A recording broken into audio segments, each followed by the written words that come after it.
will be Victory at Washington Monument. And I'm Reverend Walter Frank Jr., Blessed Center Family and pastor of the Family Church of San Diego. Family Church of San Diego. It's not San Diego Family Church. San Diego isn't first. Family Church is first. Family Church of San Diego. Okay, today is September 18th, 2016. Right? On this day, over 300,000 people came to hear Reverend Moon speak at Washington Monument. Isn't that amazing? 300,000. Actually, I'm going to try and clarify why it's so amazing. What makes it more amazing than just having 300,000 people there, right? I'm going to try and clarify that for you. This was the invitation, the poster. They put thousands and thousands and thousands of these posters all over New York City. By the way, unfortunately, I wasn't there. I didn't join the church till November of '76, so I was 2 months late, unfortunately. But as I understood, there were thousands of these posters. Church members were visiting, flyers, knocking on doors, getting people on buses, doing a million things, and worked unbelievably hard to make this successful, right? Here's a picture. I scoured the internet actually looking for pictures. You know who? Yeah, you can recognize some of these people, right? This has to be the LA contingent, right? This is the Los Angeles church contingent, and I'll show you why. This is the picture in November of '76 of the Los Angeles church members. And you can recognize some of these people in here. For example, right here, see? This is Diane Person, right here. This is Diane Person, what's her last name? Tangretti. Diane Person Tangretti, right? Here she is here, and then here she is at our Pasadena church with Reverend Moon on Children's Day in November. Sylvia, well, there's lots of people here. Silvio Candelaria here, Tony Lee Oyer, many people know. But these people are in this picture. Here's Esther Flores. See, there's Esther Flores is in that picture. This is, and I can tell by her right hand, Hope Perez, my own spiritual mother's there. Yeah, they're sisters, so they're always together. So it makes sense that they'd be together right here. This sister's named Ann. She was on my fundraising team when I was in LA at that time. And you can recognize lots of people here. There's Shirley Stadelhofer is here. She was at the seminary for a long time. Many brothers and sisters. Tony Lee Oyer is there. Tony Lee Oyer Curry is there. So lots of brothers and sisters. And they worked like maniacs, right, wearing these uniforms and faced terrible persecution, by the way. Hope always tells a story. She was telling me the story. She's here at Washington Monument. She's out preaching at night, and some mugger grabs her, right? Some mugger grabs her like that from behind. You shouldn't grab my spiritual mother. She grabs him, throws him down to the ground, and tells him to get lost in the name of true parents, which he gets up and runs away. That's Hope, by the way. That's Hope. That's Hope, my spiritual mother. Yeah, this is Esther right there. Shirley Stadelhofer. Lots of people that you would know. Mike Leone, actually, he was the physical coordinator for Washington Monument. He's the one who arranged the fireworks and all those things to take place. Lonnie Wormley's there. Emma Reed is now a WFWP leader in Los Angeles, right? She's still here. Anyhow, this is from the Washington Post. 1976, during America's bicentennial year, Reverend Moon speaks to 300,000 persons at the Washington Monument on the theme, God's Hope for America. Washington Monument speech. They continue. To date, this is a Washington Post. To date, this was the greatest religious rally ever assembled in Washington, D.C. An estimated 300,000 people of all creeds and colors came to hear him speak at the God Bless America Festival on September 18, 1976. At this historic rally, Reverend Moon called upon America to fulfill his blessing as one nation under God and to create one world under God. He referred to himself as a doctor or a firefighter from the outside who has come to help America meet its third great test as a nation, that of God-denying communism, and to revive its religious heritage. He proclaimed that the Unification Church, with its absolutely God-centered ideology, had the power to awaken America and raise up the model of the ideal nation upon this land, right? Well, some of his themes were one family, right? If you look at the room today, what do we see? One family. We see Jewish members, Americans, Protestants, Mexicans, Hispanics, Filipinos. Everybody's in here, right? Everybody's in this room today representing many nations of the world. Germans, French people. Okay. Now this was Reverend Moon's speech to the members right after Washington Monument ended. And that's my point of this particular sermon or talk I'm giving. Okay. Reverend Moon says this. He's speaking to all the members at Belvedere. Remember that? He says this, our victories in Washington Monument. We want a triple victory. More than 300,000 people came. This was one victory. That's only one victory. Delivering my message was a second victory. And I'm going to explain by the end you'll understand why Reverend Moon delivering his message was such an important victory. And the peaceful, orderly procession of events was a third victory. And I'm going to explain why peaceful is valuable. Right? But an even greater victory came after the rally. That night we cleaned up the entire monument area and completely deposted the city. Right? I talked to Dominic Gutierrez, who was there, and all those guys we fundraised with. They said they worked all night to take every single poster down. People couldn't believe it. And the Washington Monument grounds were cleaned up cleaner than they were before we got there. Right? The world of Cain attacked and persecuted the world of Abel. But under those adverse conditions, we rose above the persecution and won the victory. From this time forward, we will be advancing at super speed. On the very day of the rally, another providential event occurred. Do you know what that was? Of course you don't. Don't worry, I'll tell you. September 18th was picked as a day for the funeral of Chairman Mao Zedong of China, the principal leader of the ungodly world who imposed the rule of kindness on 1 billion people. Right? It is most providential that the hour of his funeral was set at 3 o'clock in the afternoon, the exact same hour that the Washington Monument rally was beginning. What else happened at 3 o'clock in human history? Jesus' crucifixion was 3 o'clock. So Father knew this, by the way, and he chose 3 o'clock because this is the victory over the crucifixion. I'll try and explain that to you, right? Chairman Mao, representing the side of Satan, was buried underground at the same time that the champion on the side of God was raised up at Washington Monument. Pretty amazing. You're going to see. The next day, the hot news in the media was our rally. Even the Washington Post had to recognize us with a big picture on the front page and several pages of coverage. It took us 2 hours to read the whole article in the Washington Post on September 19th. Our articles began on page 1 and continued through the first section. Then we found the article of Mao's funeral buried way down on page 18. Amazing, right? Father upstaged Mao Zedong. God bless him. What a man. Then he says this. Now this is important because now he's speaking directly to you, the members of the Unification Church. He says this. Our victory represents Jesus' intended course of sealing his victory in Israel by going to Rome to make a proclamation there before the Senate. That was Jesus' goal. There were several consequences of our victory. 1, Jesus' sorrowful heart was vindicated. 2, and because of that, the grieving heart of God was liberated. And there have also been many righteous men and martyrs, men of justice, whose hearts have been filled with grief and suffering. The prophets, many of the prophets were killed. Ezekiel, Isaiah, etc. They were killed and murdered. When they came to give the word of God to the people, they were murdered, actually. These people were lifted up too, vindicated and liberated, finding my own ardent struggle of 33 years and my own grief resolved and liberated a Washington Monument. Why 33 years? How old was Jesus when he was killed? 33 years. So all these are significant in relating to God's providence. All these numbers, dates are significant to God. First off, is God's heart grieving?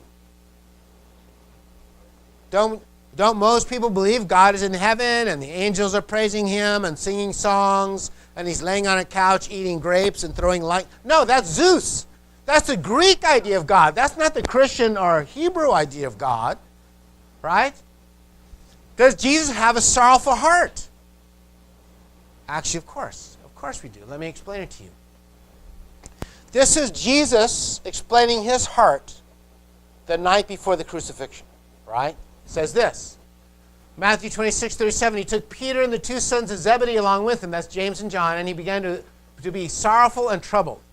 Then he said to them, my soul is overwhelmed with sorrow to the point of death. To the point of, I sort of wish I was dead, right? Because I'm so filled with sorrow. Stay here and keep watching with me. Stay here. My 3 main disciples, stay here and stay awake with me. Going a little further, he fell with his face to the ground and prayed, "My Father, if it is possible, may this cup be taken from me, yet not as I will, but as you will." Now, this is the book of Matthew. I'm going to read the same text from the book of Luke. "And he came out and proceeded as was his custom to the Mount of Olives, and the disciples also followed him. When he arrived at the place, he said to them, 'Pray that you may not enter into temptation.'" Don't fall asleep. It's really important. Don't let your body dominate your mind. Don't let your body dominate your mind. Stay here and protect me. "And he withdrew from them about a stone's throw, and he knelt down and began to pray, saying, 'Father, if you are willing, remove this cup from me, yet not my will, but yours be done.' Now an angel from heaven appeared to him and strengthened him." We pray for that, right? For our brothers and sisters who are dying, that an angel comes to strengthen them. And being in agony, Jesus is in agony on this night. He's in agony. He was praying very fervently, and his sweat became like drops of blood falling down upon the ground. When he rose from prayer, he came to the disciples and found them sleeping from sorrow, and said to them, "Why are you sleeping? Get up and pray that you may not enter into temptation." Right? So was Jesus sorrowful? Have any of us ever been so sorrowful that we've prayed with blood coming out of our head? Probably not, right? Many of us have been sorrowful over different things, right? We say that Jesus was overwhelmed with sorrow. But the question is, why? Many Christians traditionally believe that Jesus was overwhelmed in sorrow because he was afraid of the crucifixion itself. He was afraid of the pain he would feel, and so was overwhelmed with sorrow. But Reverend Moon, who met Jesus, said that is absolutely 100% a lie and not true. Jesus was, like many martyrs, not afraid to go to his death. He was sorrowful because he worried about the heart of God. He worried about God's heart, right? Jesus is God's son. We're all, like I'm a father. I have 3 sons in the military, and I appreciate and I'm proud of their service, right?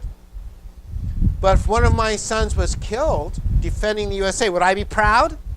Would I recognize that sacrifice? But would I be happy? No, I'd be sorrowful unto death. That's how God felt. Yes, Jesus' sacrifice absolves man of sin, ransoms you from hell.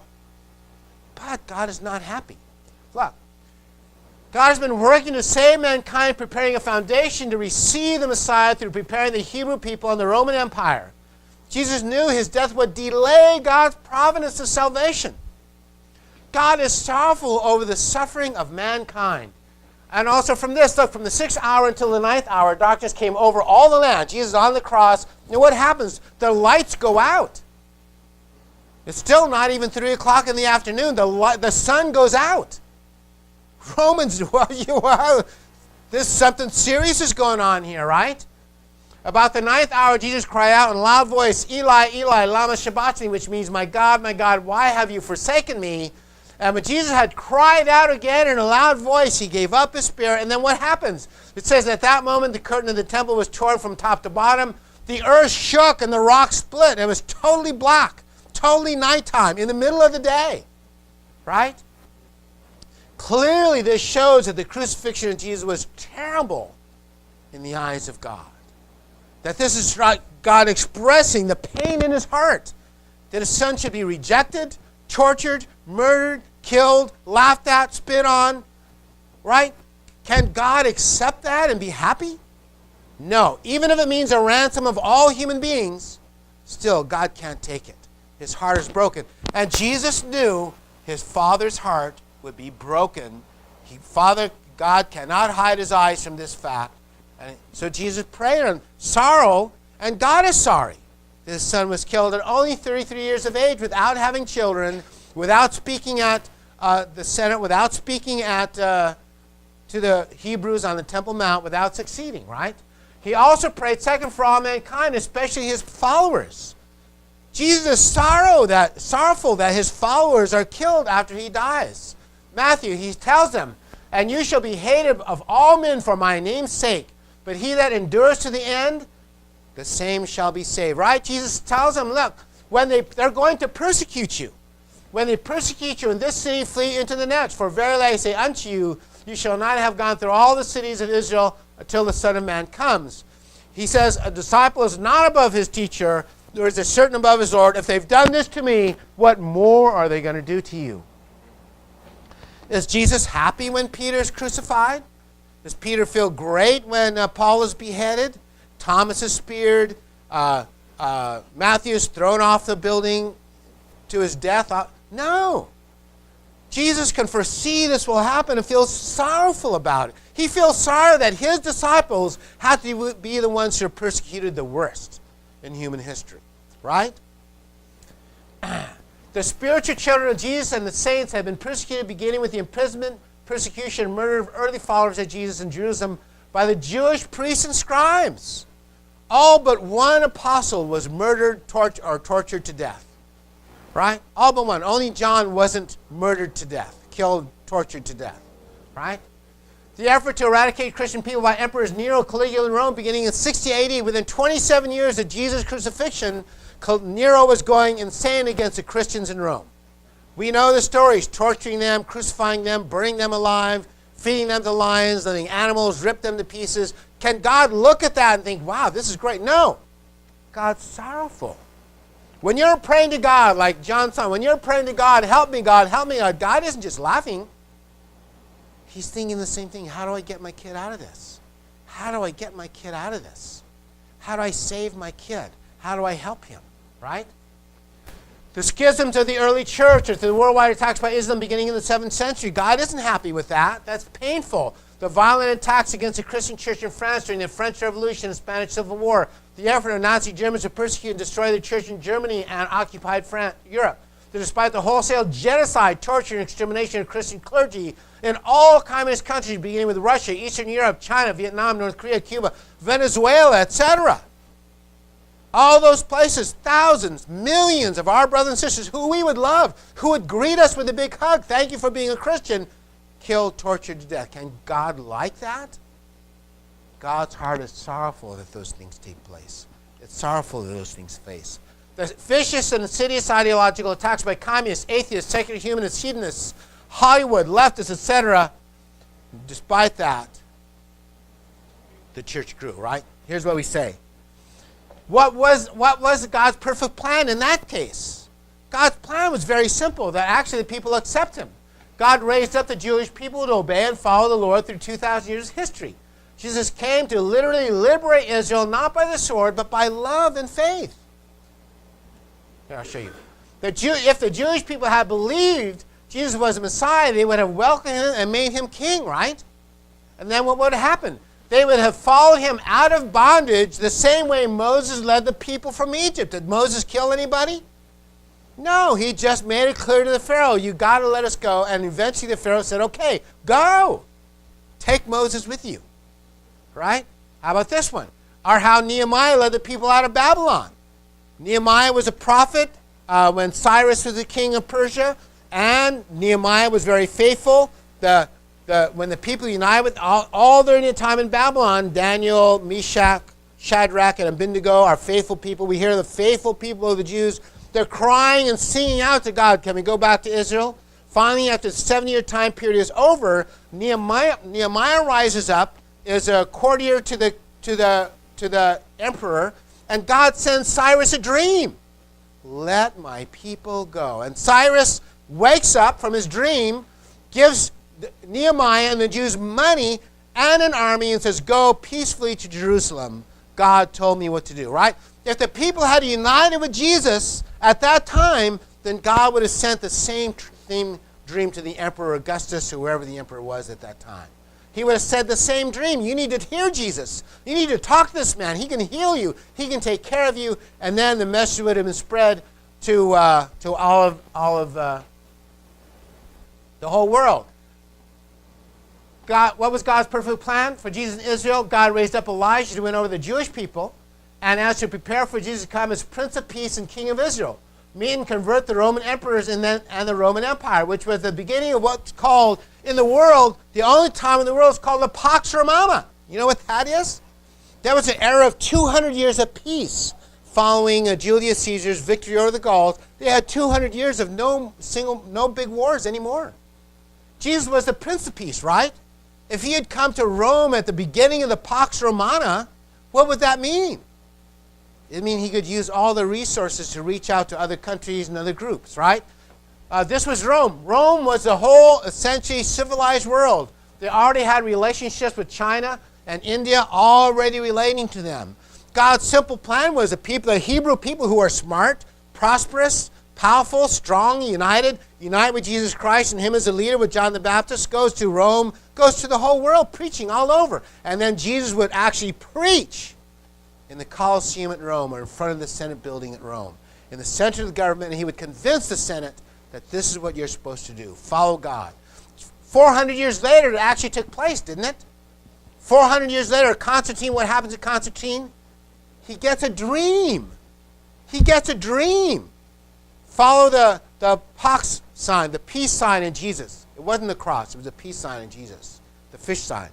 And when he got that dream and he won his victory, he made the whole nation be Christian, right? That would have happened. That didn't have to happen 400 years later. It could have happened in Jesus' lifetime. Okay, but it didn't. Okay. Also, Jesus was sorrowful, and God is sorrowful over the Jewish people, for the Hebrew people themselves, right? This is Jesus' words. As he approached Jerusalem and saw the city, he wept over it. When he comes to Jerusalem, he's not angry with the Jews. He's weeping. He's crying. Jesus is sorrowful for the Jewish people because he knows what's going to happen, right? And so if you, even you, had only known this day that would bring you peace, but now it's hidden from your eyes, and Jesus is weeping and crying. So much so that his disciples write about it. They write about it, right? When you see a grown man cry, that's unusual, right? You guys rarely see me weep. You rarely see any of the men in the room weep, right? It's pretty rare, right? But Jesus' disciple, for his disciples, it was also rare. And it was so significant, they wrote, Jesus wept when he came to Jerusalem. Weeping means big tears, moaning, crying. Weeping isn't like a tear rolled down you. It means moaning, crying, and the disciples are wondering, what's going on with Jesus, right? He's weeping like a maniac. What happened to him? Because he says that they will dash you to the ground, you and the children within your walls, they will not leave one stone on another, because you did not recognize the time of God's coming to you. Isn't that true? Anybody been to Jerusalem? Anybody seen the Temple Mount? Every single stone is destroyed. Every stone of the temple is destroyed, right?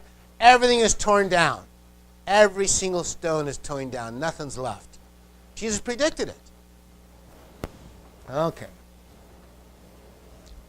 God's providence of salvation is a predictable pattern throughout all human history. We call it providential time identity. That providential times repeat themselves and missions repeat themselves. This is how it works. God's providence of building the kingdom of heaven on earth always follows similar patterns. This is why Washington Monument is valuable, because Reverend Moon understood the patterns, right? First, God chooses a central figure to represent him, right? He begins with Adam and Eve. That's God's central figure, Adam and Eve, to bring the kingdom of heaven on earth. Abel, Noah, Abraham, Moses, and so on and so forth. Joshua and Caleb.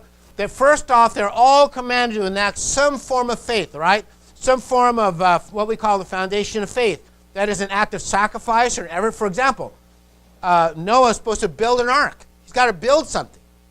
You wouldn't think that's bad, right? That's not like cutting off for your left foot or something. They're supposed to build an ark. Or 40 years of suffering in the desert, like Moses went to suffer 4 years in the desert, right? Hanging out with just sheep. Anyhow, so first, there's a central figure. Second, the central figure need an act of substance or an act of loyalty to life. For example, Abel was supposed to unite with Cain. If Cain and Abel had united, they would have made peace in the world, and the whole world would have extended from one happy family. Noah, it was his son Ham. If they had united, then God would have blessed them, and they would begin to build a kingdom of heaven together centered on one happy family. Or Abraham, it was Isaac. And God did. When Isaac united with Abraham, what happened? The Hebrew people grew, right? That's why we're not descendants of Noah, because Ham failed. We're descendants of Abraham. Why? Because Isaac and Abraham united. And Jacob and Esau united. Moses had Joshua and he had Aaron. When Joshua and Caleb unite with Moses, what happened? They build a nation. They succeed. They cross the desert and they get to Israel and they begin to build a nation. They're successful, right? It's based on unity of love and obedience. That's how God works. That's how electrons and protons work. That's how animals work. That's how bees and flowers work. That's how the whole universe works. It's the same pattern with human beings. When Jesus comes, they're supposed to be the same. Jesus, John the Baptist, and the Jewish people are supposed to unite just like bees and flowers, just like electrons and protons, just like the moon and the earth. It's all the same pattern throughout all of God's universe and all of God's history. But what happens? They don't unite. They don't unite. When they don't unite, always some terrible thing happens. Right? When Zechariah comes, he's stoned in the porch of the temple. Why? Because King Josiah doesn't unite with him. What happens to Zechariah? He gets destroyed. But then what happened to Josiah as well? They end up in Babylon after a while. Isaiah was sawn in two. The prophet Isaiah was cut in two by saw. Isn't that horrible? Then what happens to the people who saw him in two? They end up in Babylon. Unnumbered, unnamed prophets of the Lord were put to death by Jezebel in the time of Elijah. Well, why? There's no unity. What happens to Jezebel? They all go down, right? And then, in fact, Jesus himself was crucified. What happens when Jesus is crucified? Jerusalem is destroyed. Right? Normally, we look at we call this the providential time identity from the beginning of civilization to our time in the 20th century, right? And usually we do this. We make it sort of like a straight line. But that's not true. It isn't in a straight line. It actually starts like this. So I'll show you. Adam and Eve fall. The beginning of the kingdom of heaven is in the Garden of Eden, represented by this green rectangle. Garden of Eden, right? It's my best attempt. Right? And it's going upwards, right? It's going upwards until the fall. When Cain kills Abel, actually all history it goes down. They're suffering, and for thousands of years, people are wandering around like completely ignorant anymore. When Adam and Eve were in the Garden of Eden, they could talk to God and see angels. But after the fall, they're completely lost. They go to a Stone Age culture, right? Stone Age culture. But then God begins to work his providence, and what happens, right? So the question is, how does God feel after the fall of man? These are God's words right after the fall of man. Genesis 6, it says, "Then the Lord saw that the wickedness of man was great on the earth, and that every intent and thoughts of his heart was only evil continually." How did God feel? It says the Lord was sorry that he had made man on the earth, and he had grieved in his heart. God grieved. When murderers kill innocent people, God grieves. When ISIS kills thousands of innocent people, God grieves. He doesn't feel good, doesn't feel happy. God grieves. When you're injured and you cry out to God, "God, why did this happen to me?" Like John's, God grieves. He's sorry. God's a parent and wants to make you happy. And God feels tragic that he can't make you happy when you're unhappy. He feels bad. Like any mom and dad, when you're a mom and dad and you can't give your kids all the things they want, mom and dad many times feel sad and think, "I'll work harder. I'll sacrifice more to take care of my kids," right? That's how God feels. But then there's this growth period called the first nation on earth, called Egypt. And people are growing, civilization's beginning, writing's beginning, art, architecture, all things happen. And of course, who lands in the middle of this? Abraham, Isaac, and Jacob. Right? Abraham is faithful to God, Isaac is faithful to Abraham, and Jacob is faithful to Isaac. Based on them, then what happens? Several things happen. Jacob goes to Egypt. The Jews and Egypt begin to really grow. Egypt at that time is the most powerful nation on earth. It has the only technology, the only written history, the only buildings, the only architecture. They build all kinds of things. It's amazing. But then what happens? They become jealous of the Jews, and the Jews become slaves to the Egyptians. Then what happens? Egypt goes down, right? Does anybody anymore recognize Egypt as the most powerful nation on earth? No. What happened to Egypt? They didn't unite with the Jewish people. They should have united, become one people, Jews, blessing from God, Egyptians, ability in math and science and architecture, would unite, and they would have kept going. But what happens is the people cry out. God hears the cries of the people. And then God sends Moses here. But look, the Jews are now slaves. They're not at the top. They're at the bottom. They're slaves again. Nothing. Right? But then under Moses and the Ten Commandments, they escape. They grow. They go through the period of Judges in the feudal age. And then what happens? The people unite with Samuel. The people unite with Deborah. They unite with Samson. And they continue to grow, by the way. There's no down here at the end of this 400-year period. There's a down at the end of this period, but there's no down. They go up. Why? Because they're united with Samuel, who elects the first king, who anoints the first Messiah, the first king. Then people unite with him, and David unites with Samuel, and then they continue to grow until they get to Solomon, who doesn't unite, right? Solomon doesn't unite. And then you get the period of divided kingdom where there's wars. Israel and Judah are constantly at war with each other. The Syrians are constantly killing them. There's only hell here during the divided kingdom. Why? Because they wouldn't unite with the prophets. This is where Isaiah's killed and Hosea's killed. All these guys are killed and destroyed, and it's horrible, right? In fact, it gets worse. Because they don't listen to Ezekiel, they don't listen to Isaiah, they don't listen, they don't obey, and then when they end up as slaves again. They're once again slaves in Babylon. That's why we call it repeating time identity, providential time. It's the same identity. But again, what happens is the time of Daniel and those great saints. They resurrect. The people now are repenting that they're in Babylon. They realize they should unite with the prophets of Daniel, Nehemiah, as I explained. Ezra comes, and they grow. This is the golden age of faith and zealots and the second temple. They're growing, but by the way, this is very similar to this age right here. In this age, they have the prophets to guide them, right? There's no king. They have the prophets, but what's happening? They're in Israel, and they're constantly attacked by Canaanites, by this group, by that group, right? You hear about them. That's when Goliath comes and all those guys. Here's the same thing. They're attacked by 5 different countries. Persia, Greece. You know, Alexander the Great conquers Israel at that time. The Romans conquer them. The Persians conquer them. But no matter what, their faith stays strong, and they remain Jews. And in 70 AD, they rebuild the temple. They build a second temple. Right? And now they're listening to prophets. And now a powerful prophet comes named John the Baptist.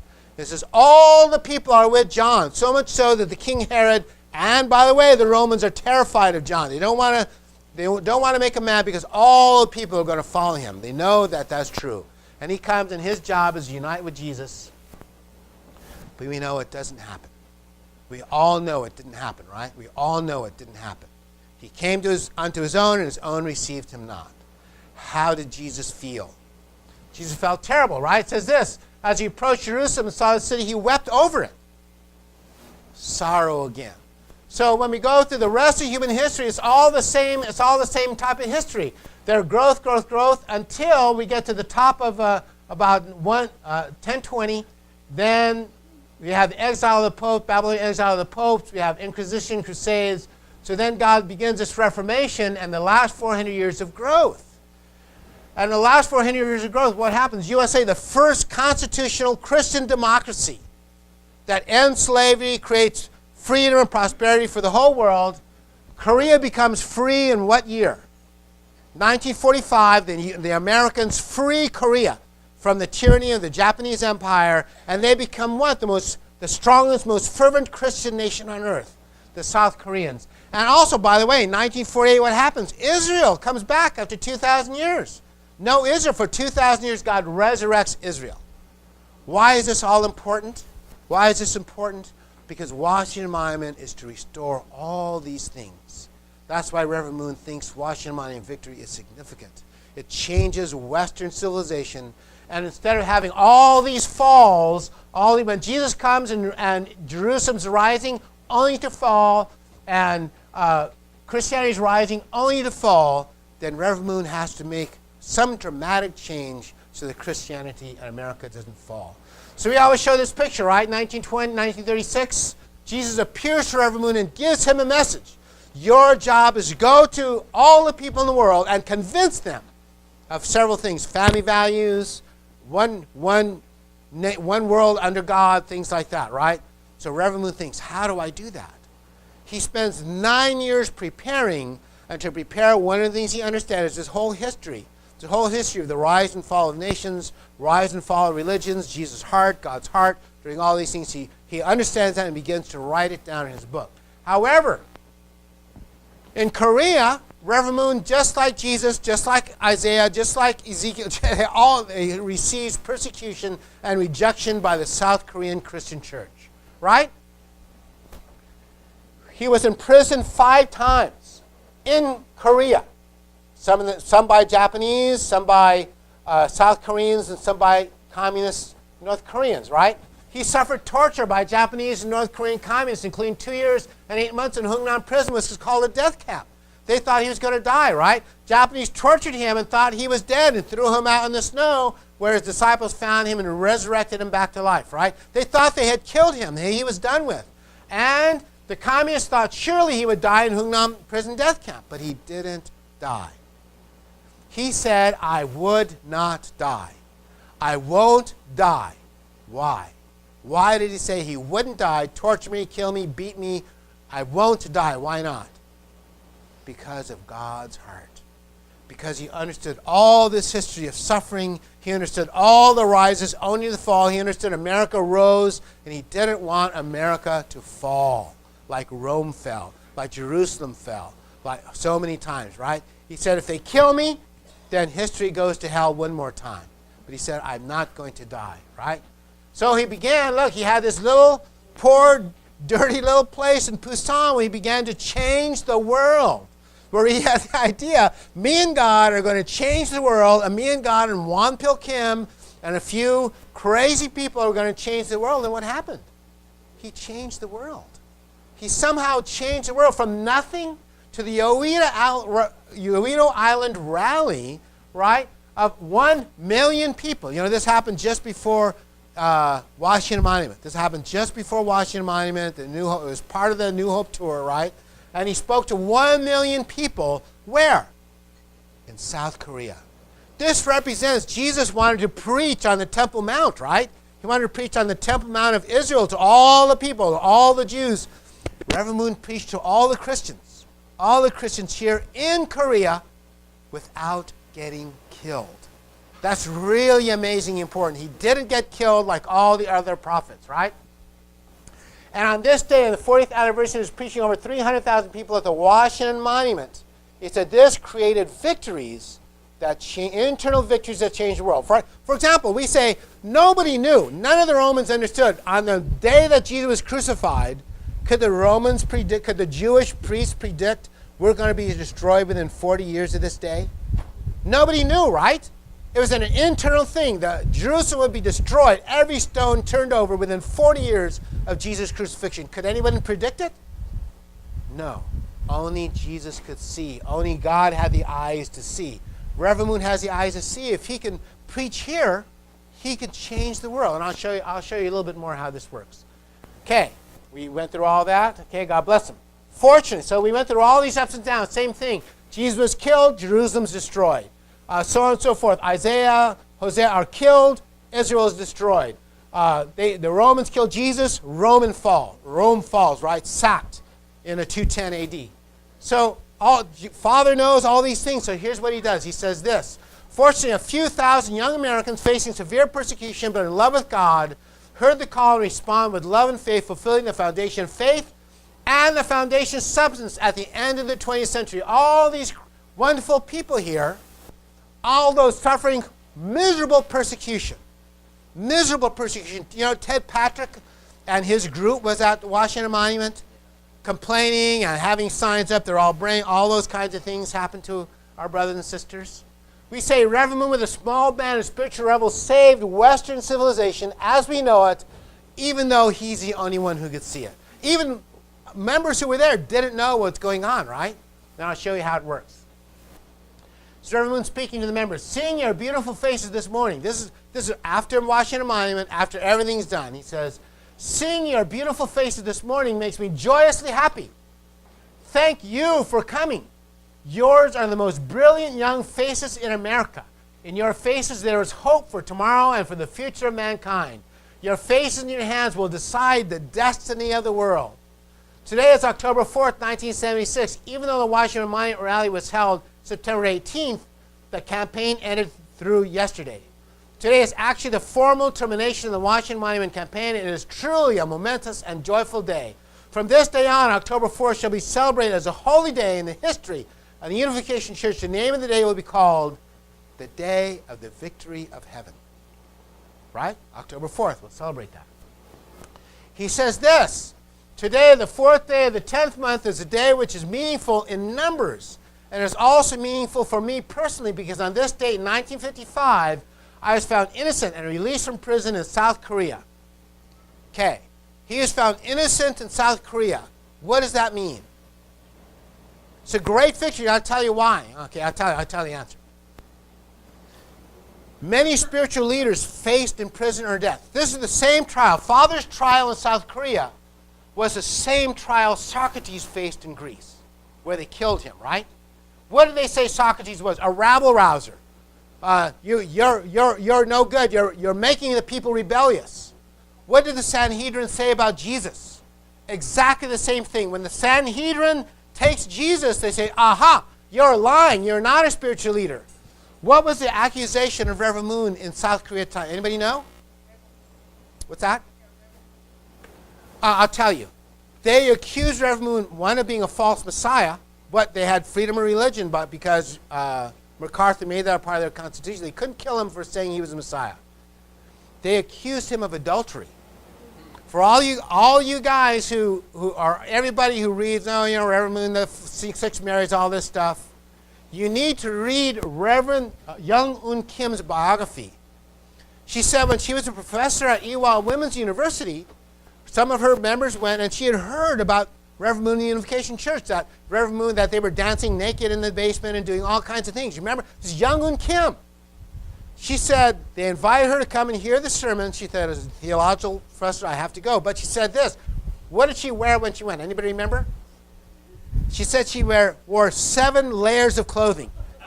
She thought, so when they try to rip my clothes off, I'll have enough layers to get to the door and escape, right? But what did she find? What did she discover? She discovered there's no orgies here. There's no sexual misplay. There's no six Marys. None of that's true. So when Reverend Moon goes to prison in Korea and faces the Sanhedrin, the same trial essentially, providential time identity, Jesus was convicted because he had no witnesses, right? Who witnessed for Reverend Moon? Myung Kim, Wonpil Kim, all those guys said, no, there's no adultery, so they dropped all the charges. Then they tried to convict him of draft evasion, right? Remember that? But then he had eyewitness testimony that he was in Hungnam prison camp. So they said, okay, you're free. This is the same as if the Sanhedrin had freed Jesus at the time. So Father thinks this just means he's free. This is a providential victory of enormous importance for all mankind. When the Sanhedrin convicted Jesus, they doomed Jerusalem. See how that works? When the Sanhedrin convicts Jesus, they are doomed. Annas and Caiaphas will be dead within 30 years, and their children will be dead, and their grandchildren will never exist. When Reverend Moon is released from prison and exonerated and found, he knows Korean Christianity will go on. They won't be destroyed anytime soon. Okay? Listen to number 2. He says this. Today we express our heartfelt gratitude to Almighty God for the 2 liberations, which are represented by October 4th, my own liberation from prison, and the liberation for all mankind, represented by the tremendous victory at Washington Monument. One, on the foundation of my 3.5-year crusade here in America. What does 3.5 years represent? Who preached for 3 years before they crucified him? Jesus, right? So Reverend Moon said, look, I fulfilled Jesus' mission. Right? How long did Jesus preach? Here's one more very important fact about this, right? Why did Reverend Moon pick Washington Monument? And I'll give you the hint. Where was Jesus' last public sermon? Anybody remember? Last public sermon on the day before the Sanhedrin crucified him. The Temple Mount. Right? Jesus preached on the Temple Mount, cleared the temple on Thursday. By Friday, the Sanhedrin was imprisoning him, and by Saturday he was dead. Right? By Friday night he was dead, right? Why did he preach? Why did Jesus preach on the Temple Mount? Because that's where Hosea went to tell the kings. That's where Ezekiel went to preach to the kings. Jesus understood the Temple Mount represents the government of Israel. That's where the chief priests are. right? What does Washington, D.C. and the Washington Monument represent for the United States of America? It's a temple of the government, right? It's our center of our government. So what Reverend Moon is doing exactly the same thing Jesus did, but he says what happened was it went peacefully. Nobody killed me. I didn't get killed. We were persecuted, but I wasn't killed. Because I wasn't killed, and because all the members surrounded him, thousands of members surrounded him, then that changes the providential history for America forever. Do you see how that works? If Jesus is killed, Rome falls and Jerusalem is destroyed. If Father is not killed, then South Korean Christianity, Father in the United States can go on. That's what this victory means. That's why Father says this victory is a victory for the whole world. And so, Moon concludes. He says, let us thank God for these victories. Let us thank God for these victories. And I would also like to thank each one of you crazy maniacs who gave everything up to follow me. Everybody in the room who sacrificed your life to follow Reverend Moon, he says, thank you. I want to thank you, and God wants to thank you. Isn't that right? From this day on, October 4th shall be celebrated as a holy day in the history of the Unification Church. The name of the day will be the Day of Victory of Heaven. And by the way, we have many members in the room here who were at Washington Monument. For example, here's Fumio and Peggy Nakamura. They said both Fumio and I attended Washington Monument. Fumio coming from New York with a group of Japanese brothers, staying at a hotel in Washington, D.C. for about a week, passing out flyers. They all helped out with security. I came with my MFT region of Florida and Georgia the day before to pass out flyers and to help out with the rally. All those people were there, right? This is the same as Jesus calling his 3 disciples in Gethsemane to stay with him and pray with him. Except our members stayed absolutely awake and worked like good people, right? Anyway, this is receiving the pin, right? The 40-year award for Yankee Stadium and Washington Monument pin. Also, Sidell Enyart, and I assume Robert was there, right? They received the pin, 40 years of gratitude. Here's them again. Here's Keiko Lowe receiving the pin for David Lowe, who was at Washington Monument and Yankee Stadium. Here's Keiko Lowe now. Here's Robert Millar, who was there, who stood with True Parents in the Gap. And look, if you look closely, one more person. Can you see him down there? Oh, here, I'm making it up there. Andy Weiss was there at Washington Monument driving a bus. So why don't we have a round of applause and appreciation for all our brothers and sisters who sacrificed everything to be there at that time. Like I said, I joined in November of that year, so I missed Washington Monument, but have, I think, been loyal ever since. Father's last words here. Let us thank God for these victories, and I would also like to thank each one of you, right? From this day on, October 4th shall be celebrated as a day, holy day in the history of Unification Church. The name of the day we call Day of Victory of Heaven. Amen? Amen. God bless you. Thank you for listening to me. I hope it was